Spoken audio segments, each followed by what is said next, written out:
Bloxburg. Yeah, the game that looks like a suburban mom's dream, but somehow managed to suck you in pause like it's Roblox crack. If you've played Roblox for more than 10 minutes, you've probably been in some type of role player where, I don't know, someone worked at the Pizza Planet and they're a single mom of 3. Shit gets wild in Bloxburg, bro. That's crazy. And it's been like that since basically the Stone Age of Roblox. I also could have sworn that someone handed off the game for like $100 million. I must have forgot, but I could have sworn it was around 100 million. But yeah. So Bloxburg started back in like 2014 when the owner was just some dude messing around with the base plate. Not even joking, mans was just throwing random blocks on the ground until he accidentally created the most iconic suburb simulator on the platform. It didn't even go public until 2016, and when it did, you had to pay 25 Robux just to play. Yeah, they made us pay to mow fake lawns and sit in a pretend shower, and we did it proudly. We were built different, bro. The early updates were kind of basic, not gonna lie. Cars got added, door locks became a thing, and everyone suddenly thought they were the next agricultural genius. And bro, the first ever money glitch, wild. People were out here duplicating cash like they were laundering money for fake Bloxburg. Fucking, what's it called? Cartels. Sell an object, reload your plot, boom, free money. Man, it was the Wild West back then, bro. Shit got patched fast though, but the damage was done. One of the first banger features, Christmas updates. Snow everywhere, new furniture, that cozy vibe. Low-key one of the reasons Bloxburg blew up. Plus they added the mobile support, which meant the iPad kids finally got to crash their mom's minivans into walls. A holiday miracle, really. The owner even used to show up in public servers and actually talk to people. Man was chill as hell back then. But not everything was sunshine and pixel snowflakes and rainbows. Even in the early days, people were begging harder than a broke alt account. Donations became a thing. And suddenly every server had someone walking up like, "Can you donate me like $10,000 please? I need it for my mom's hospital bill in the game." I swear to God, I'm not even playing. Fast forward to 2017 and Bloxburg was popping off. Monthly updates were dropping, shit was getting added left and right. We got doorbells, weather, new jobs, new houses. It was like every update was Christmas. They even added moods and hygiene meters, which just meant we now had to force our characters to make showers before building a fake IKEA kitchen. Imagine being smelly in game. Me personally, I'll just take a shower off the bat. And yo, advanced placement, game changer. That update alone turned builders into absolute demons.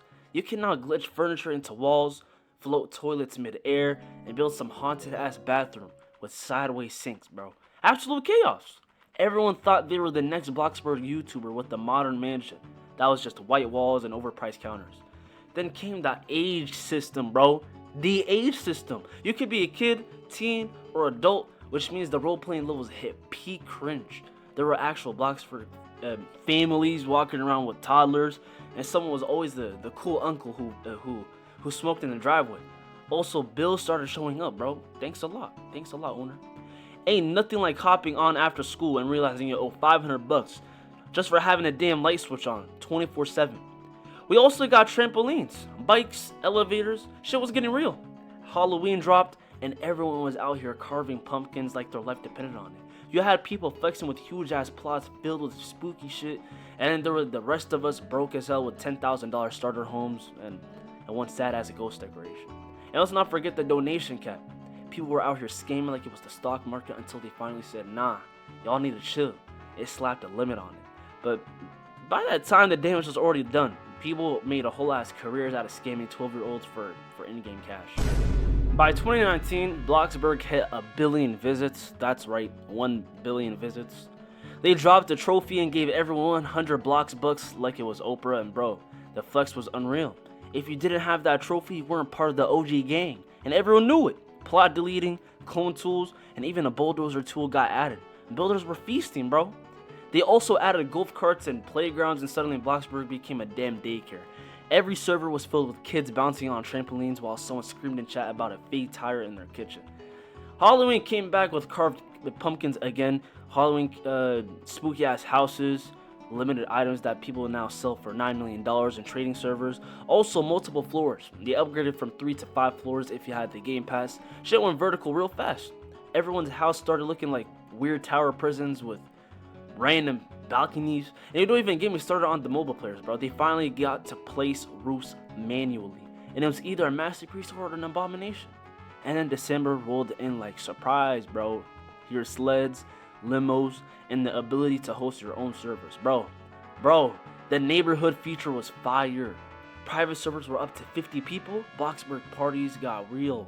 There were weddings, fake funerals, and somehow always one dude pretended to be a serial killer. I remember I was trying to be a serial killer, but not in Bloxburg, but in Roblox in high school. I don't think it's better, but Roblox in high school is just like that. Yeah, 2019 was stacked, and we thought, yo, it can't get crazier than this, and then it did. 2020 hit, and shit was still dropping. Security cameras, escalators, dishwashers, build mode tools that made you feel like a Roblox god. It was wild. They added toddlers, family systems, and go-karts. Suddenly, every plot had a creepy-ass baby room with giant teddy bears, and some kept pretending to be your child in chat. Bro, now that I think about it, imagine a grown-ass man being a toddler in a Bloxburg family. That would be crazy, bro. I wouldn't do that, but they started fixing old bugs, but also introduced new ones, because Bloxburg's updates be like that sometimes. Some cars were bugging out, memory leaks made the game lag if you stayed in too long, and food took like 5 bites to finish. Finally some realism, bro, because yeah, who the hell eats a hamburger in 1 bite? Then the whole map started getting fancy. Pool water changed, fireworks came back, and weather settings got even better. They even added a system where if most players were asleep, night sped up. Kinda weird, but also kinda genius. Like Minecraft. And the big one, bro. The owner sold the game, bro. Yup.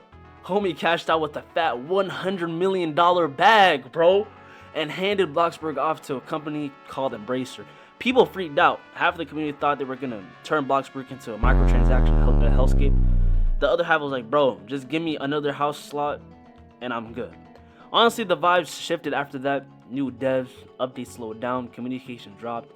Still good concept, but people were nervous. It's like when your favorite artist signs to a big label, shit changes, even if they say it won't. Fast forward to now, 2023 and 2024 updates still dropped, but you can feel the shift. Basic shapes became a damn religion.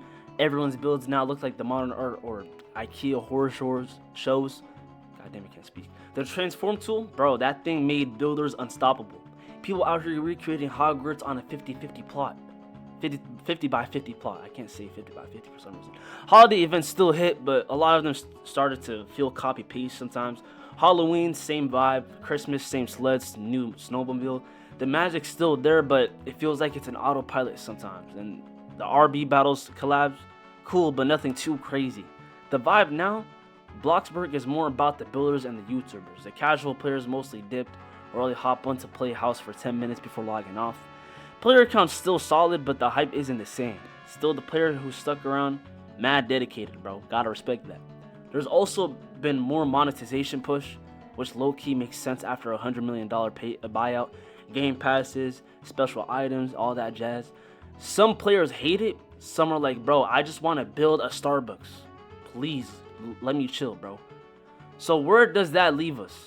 Bloxburg is still standing, still vibing, just kind of cruising now. Like an old school MMO that refuses to die. And honestly, that's kind of cool. Even with all the changes, glitches, weird ass babies crawling around the map, it's still Bloxburg at the end of the day. Anyway, if you stuck around this long, you're a real one. Like the video, drop a comment about your weirdest Bloxburg experience. Subscribe to the channel if you haven't. We're trying to get to 3,000 pretty soon, before the end of summer. And join the Discord, bro. Yeah, alright, that's about it. I'm out. Peace.